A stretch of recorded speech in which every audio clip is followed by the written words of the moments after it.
اب ہم اللہ کے نام سے سورہ توبہ کا آغاز کر رہے ہیں۔ یہ سورہ مبارکہ تجزیے کے اعتبار سے قرآن حکیم کی مشکل ترین صورت ہے۔ اس میں کئی خطبات ہیں جو مختلف مواقع پر نازل ہوئے ہیں، اور چونکہ قرآن مجید میں یہ چیز محفوظ نہیں ہے کہ کون سا خطبہ کس وقت نازل ہوا، اس کے حوالے سے بڑی تحقیق کی ضرورت ہوتی ہے، اور جن لوگوں نے اتنی تکلیف گوارا نہیں کی ہے وہ بہت سے مغالطوں میں خود بھی مبتلا ہوئے ہیں اور دوسروں کو بھی مبتلا کیا ہے۔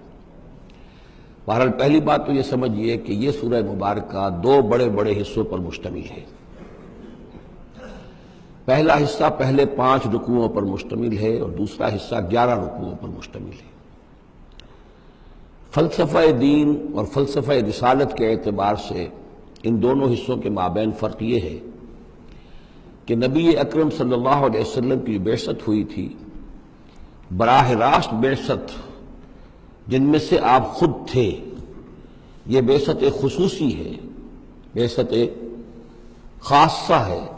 کہ جو مشرکین عرب کی طرف ہے، بنی اسماعیل کی طرف ہے۔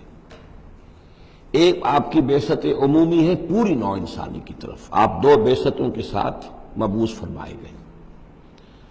آپ کی جو بعثت خصوصی ہے الی اہل العرب، بنی اسماعیل، مشرکین عرب، چونکہ آپ انہی میں سے تھے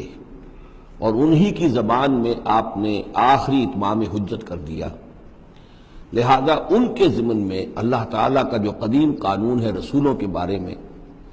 کہ اگر کوئی قوم جس کی طرف رسول بھیجا جائے اور وہ اتمام حجت کر دے اور پھر بھی وہ قوم تسلیم نہ کرے تو اس قوم کو ہلاک کر دیا جاتا تھا، عذاب استیصال۔ تو اس قوم کے حق میں تو یہ آخری فیصلہ جو ہے اللہ تعالیٰ کا اسی قانون کے تحت نافذ ہوا۔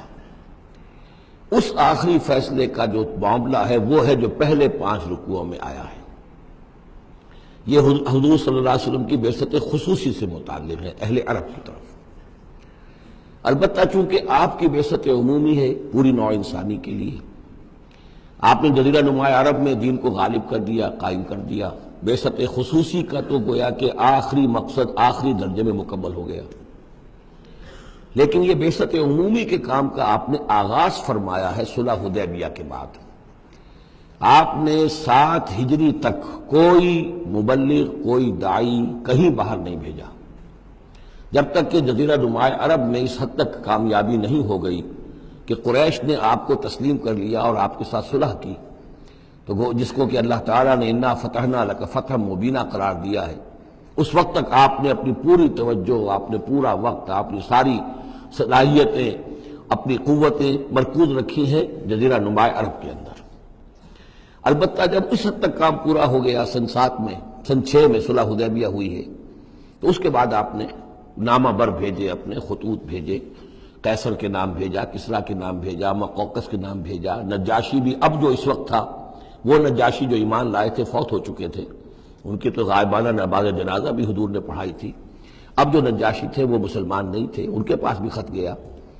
ان خطوط کے نتیجے میں سلطنت روما سے ایک ٹکراؤ شروع ہو گیا، غزوہ موتا ہوا اور اس کے بعد غزوہ تبوک۔ یہ جو 2 غزوات ہیں ان کا تعلق حضور کی بعثت عمومی سے ہے کہ اب بیرون ملک عرب آپ کی دعوت کا اور آپ کی اقامت دین کی جد و جہد کا دائرہ وسیع ہو رہا ہے۔ تو 11 رکوع اس سورہ مبارکہ کے اس سے بحث کر رہے ہیں، وہ غزوہ تبوک کے گرد ہیں۔ ان میں سے 4 رکوع وہ ہیں کہ جو غزوہ تبوک کے لیے ذہنی تیاری کے لیے، اور اس کے بعد کچھ آیات وہ ہیں کہ جو تبوک جاتے ہوئے اور تبوک سے واپسی پر نازل ہوئی، اور کچھ حصہ وہ ہے جو تبوک سے واپس آ کر نازل ہوا۔ وہ تو ہیں 11 رکوع جو 6 سے شروع ہو کر 16 تک جائیں گے مسلسل۔ البتہ پہلے 5 رکوع وہ ہیں کہ جن میں اندرون جزیرہ نما عرب، اندرون ملک آپ کے جو مشن تھا اس کی تکمیل کا جو آخری مرحلہ تھا اس کا اعلان ہو رہا ہے۔ اب یہ جو 5 رکوع ہیں ان میں بھی ایک عجیب تقسیم ہے۔ ان میں 2 رکوع وہ ہیں کہ جو سن 8 ہجری میں فتح مکہ سے قبل نازل ہوئے، ان میں تیار کیا گیا ہے مسلمانوں کو فتح مکہ کے لیے کہ وہ نکلیں، اور ساری رد و قدا ہو رہی ہے کچھ لوگوں کی طرف سے، کچھ منافقین کی طرف سے، کچھ سادہ دل مسلمانوں کی طرف سے، نیک دل مسلمانوں کی طرف سے، کچھ ایسے لوگوں کی طرف سے کہ جن کے وہاں رشتہ دار ہیں کہ اب اگر جنگ ہوگی اور جا کر ہم حملہ کریں گے مکے پر تو اس سے یہ ہے کہ ان رشتہ داروں کو بھی گدن پہنچے گا۔ کچھ ایسے مسلمان تھے جن کی فیملیز وہاں تھیں اور انہیں اندیشہ تھا کہ وہ کہیں جب یہ چکی پیسے گی تو کہیں گندم کے ساتھ گھن بھی نہ پیس جائے۔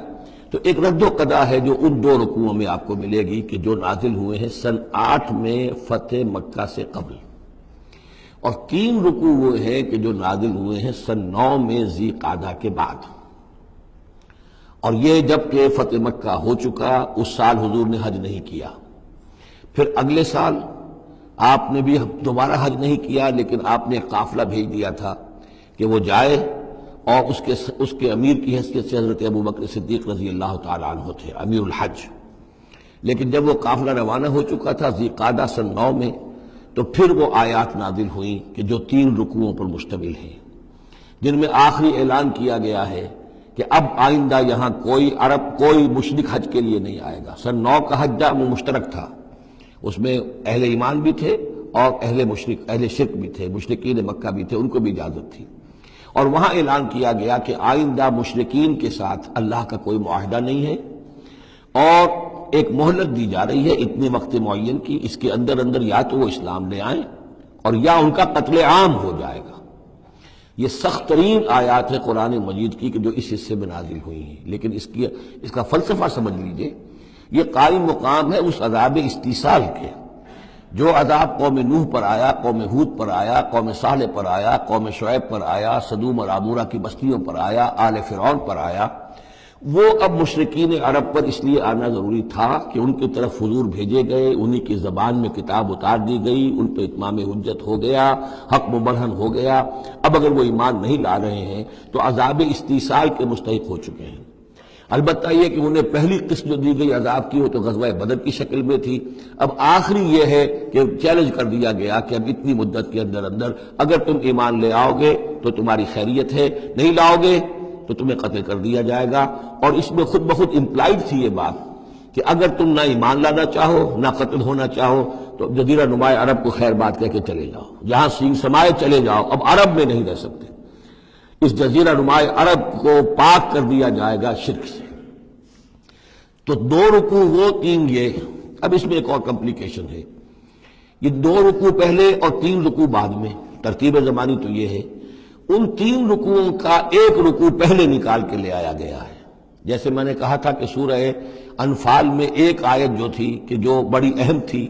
اور جو بڑی یوں سمجھیے کہ ایک حساس مسئلے پر تھی کہ مال غنیمت کا کیا ہوگا، اس کو پہلے لے آئے،